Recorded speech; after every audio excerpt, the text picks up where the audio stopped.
Bismillahirrahmanirrahim. Assalamualaikum warahmatullahi wabarakatuh. Perkenalkan, nama saya Muhammad Refi Aulia dari Prodi Jurusan Ekonomi Syariah.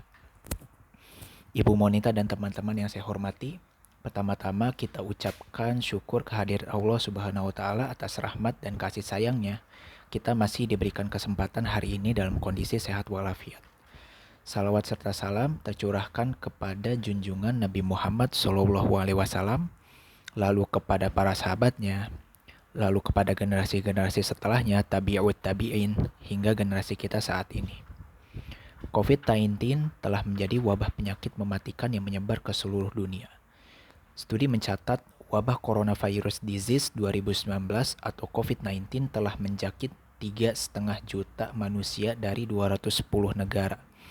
Masuk rumah sakit pada Agustus 2020, pandemi COVID-19 telah mencapai 25 juta kasus dan 850 ribu lebih kematian di 213 negara dan 2 kawasan lainnya. Mulanya COVID-19 hanya mewabah di Wuhan, Cina, menjelang akhir Desember 2019, kemudian menyebar ke seluruh provinsi di Cina. Lalu pada waktu hanya beberapa bulan saja telah menyeberang ke sejumlah negara di Asia, Amerika, Eropa, Australia, dan Afrika. Hal ini berdampak pada fisik dan psikis.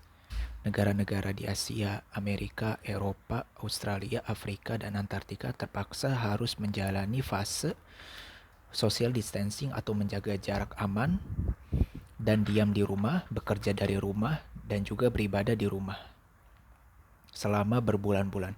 Selain itu juga, pandemi telah berdampak sangat dahsyat bagi perekonomian dunia dan negara-negara. Ancaman resesi hingga depresi sudah di depan mata. Negara-negara kuat seperti Singapura, Korea Selatan, Jepang, Amerika Serikat, Selandia Baru, Inggris, Perancis sudah merasakan dampaknya. Lalu pencegahan penularan COVID-19 dengan upaya social distancing, hingga ada beberapa negara yang melakukan lockdown, karantina wilayah, atau pembatasan sosial berskala besar atau PSBB. Kebijakan ini berdampak pada berhentinya transportasi darat dan laut, sehingga membuat aktivitas ekonomi terdampak. Aktivitas ekonomi terhambat hingga berhenti menyebabkan peningkatan jumlah pengangguran. Perusahaan atau pabrik sebelum pandemi terdapat banyak pekerja atau pegawai melakukan PHK atau merumahkan banyak pekerja untuk tetap bertahan dan mengefisienkan pengeluaran perusahaan. Cara pemerintah pusat dalam menanggulangi dampak COVID-19 dalam sektor ekonomi adalah dengan mendorong dan membangkitkan peranan pemerintah daerah dalam pemerataan, pembangunan, dan perekonomian. Pemerintah juga menghilangkan horizontal imbalances, ketimpangan antar daerah, maupun vertical imbalances, ketimpangan antara pemerintah pusat dan pemerintah daerah, sehingga alur komunikasi antara pemerintah pusat dan pemerintah daerah lancar. Lalu pemerintah juga mendorong digitalisasi pada sektor-sektor bisnis, sehingga perusahaan atau usaha kecil mikro menengah atau UMKM terus mendapatkan laba juga dan tetap bertahan dan dapat menjual produk atau jasanya secara luas. Pandemi COVID-19 yang telah menyebar ke seluruh dunia memiliki dampak yang begitu luar biasa, bukan hanya pada kesehatan masyarakat, tapi juga ke sektor perekonomian.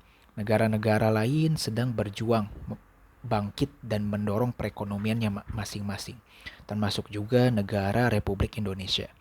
Indonesia memiliki strategi dalam membangkitkan perekonomian nasional dengan membuka akses komunikasi antara pemerintah pusat dan pemerintah daerah bersama-sama juga, dan pemerintah juga mendorong bisnis-bisnis mulai menerapkan digitalisasi pada produk atau layanannya agar menjangkau pasar lebih luas lagi. Demikian uraian yang dapat saya sampaikan, semoga bermanfaat untuk kita semua. Mohon maaf jika ada kesalahan dalam kata-kata yang saya sampaikan. Wassalamualaikum warahmatullahi wabarakatuh.